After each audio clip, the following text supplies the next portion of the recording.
La Russie menace de frapper la France après le feu vert du Parlement européen à l'Ukraine pour frapper des cibles militaires en territoire russe avec des armes occidentales. Le président de la Douma, l'équivalent de l'Assemblée nationale en France, avertit.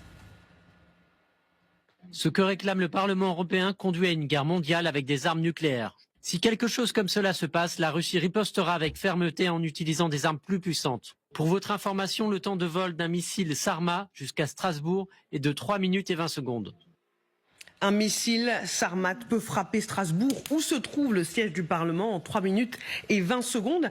Magali, est-ce que les Européens jouent avec le feu, avec la Russie, en donnant ce feu vert à l'Ukraine pour frapper en territoire russe avec des armes fournies par l'Occident, même si ce sont des cibles militaires ?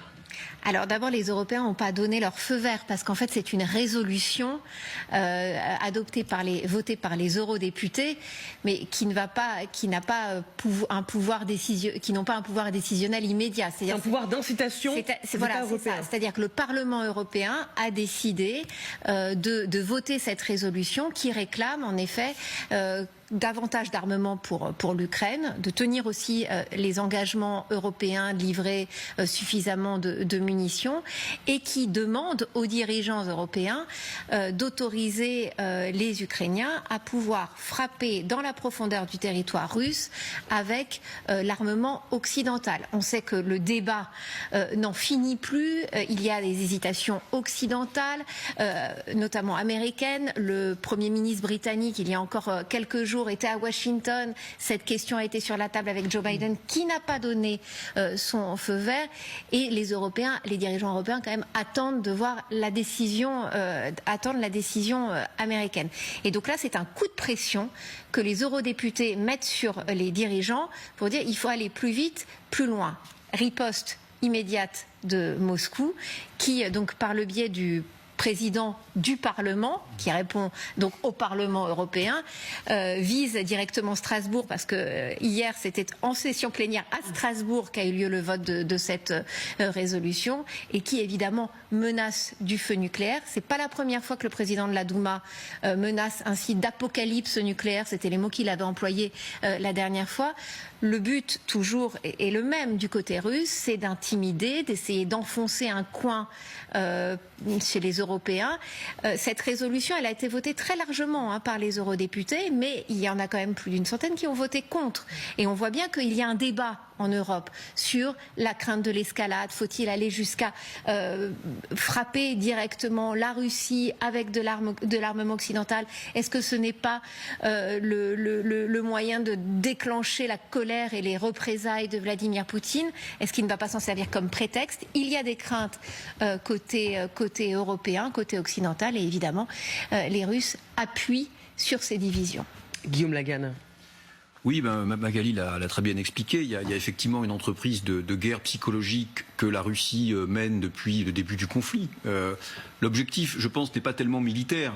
Il est plutôt vraiment de mobiliser la partie de l'opinion européenne située généralement dans la droite radicale et dans la gauche radicale, et de leur rappeler que chaque escalade, chaque soutien à l'Ukraine peut nous mener à la guerre nucléaire. Alors moi, les deux éléments que je trouve intéressants sur la déclaration du Parlement, d'abord, de la part de la Russie, les 3 minutes, là, c'est quand même le rappel que là, on est dans ce qu'on appelle, vous savez, des euromissiles, c'est-à-dire des missiles qui, normalement, parcourent en moins de 10 minutes l'espace européen.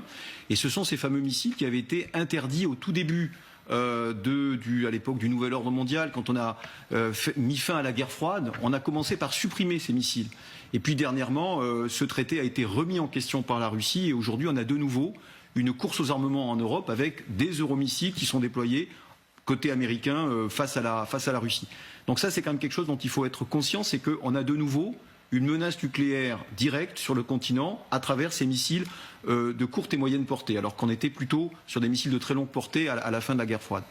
Le deuxième élément que je trouve intéressant, c'est que ce Parlement européen, c'est pas la première fois qu'il prend position en faveur de l'Ukraine, mais quand même, moi j'y vois un signal pour la nouvelle commission qui est en train de se constituer.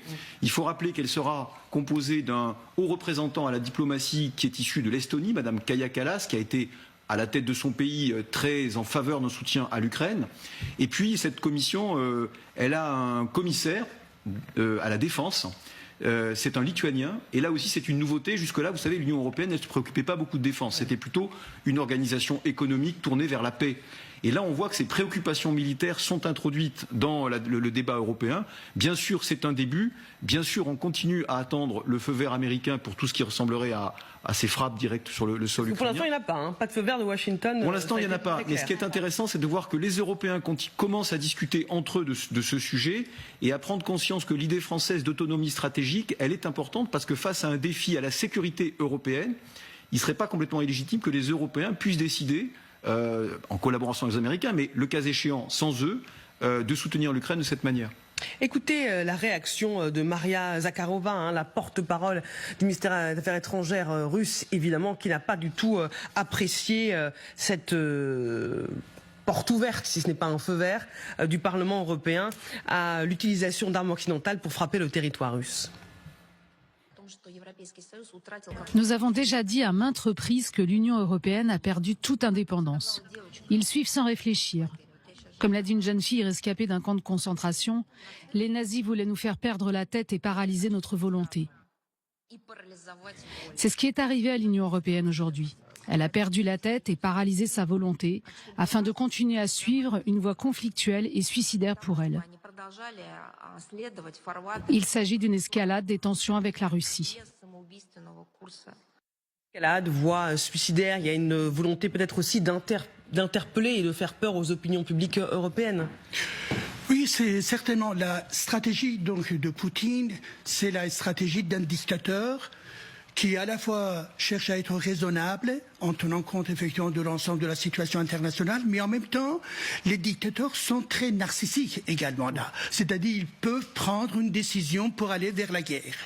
Enfin, la guerre, il a commencé, mais y compris sur le plan nucléaire, si vous vous rappelez bien, dans les premiers mois, il avait menacé l'utilisation l'utilisation de l'arme nucléaire également là. Et qu'aujourd'hui encore, ça revient sur justement sa motivation qui est de gagner à tout prix, disons, cette invasion, et à la fois donc menace, à nouveau, menace, propagande, en disant que je vais utiliser l'arme nucléaire, et d'autre part également, ça met en évidence aussi un autre aspect qui est la situation difficile pour Poutine. C'est-à-dire, que faire dans une situation où il avait envisagé la victoire au bout de quelques jours, mais maintenant, effectivement, ça dure longtemps, et que par conséquent, il n'arrive pas à gagner.